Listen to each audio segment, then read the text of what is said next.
来看今年台北抗议宴会放6分钟，有网友发现讲，国道1号圆山段有7支监视器，镜头就直接对准宴会，亲像在直播，嘛引起批评。交通部高速公路局今仔嘛回释咧，强调讲无应该安尼做，会来加强人员的教育训练。台北102来跨年宴会秀，这摆放时间有6分钟，配合光雕，请民众来看。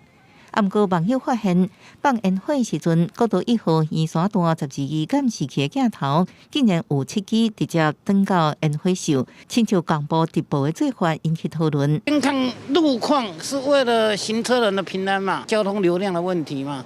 他把监视器移到去看烟火，好像就不正当了。你的工作就是要监视路况的，为什么要去做这种事情？一定会有人认同不认同啊？像我个人是感觉是不是很认同。过去的跨年暝，高公局大部分的宣导提醒民众，若驶伫国道的时阵，唔通放慢车速，或者是停伫路径看烟火，影响行车安全，啊若无会当罚。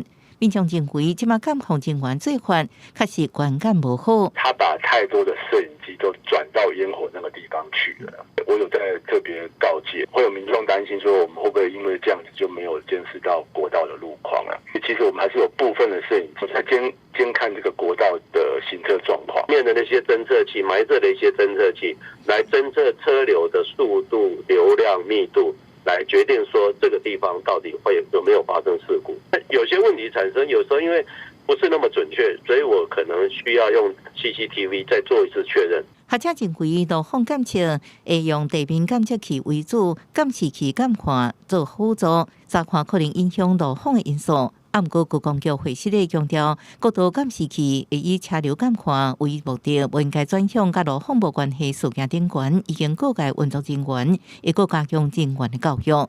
公视记者综合报道。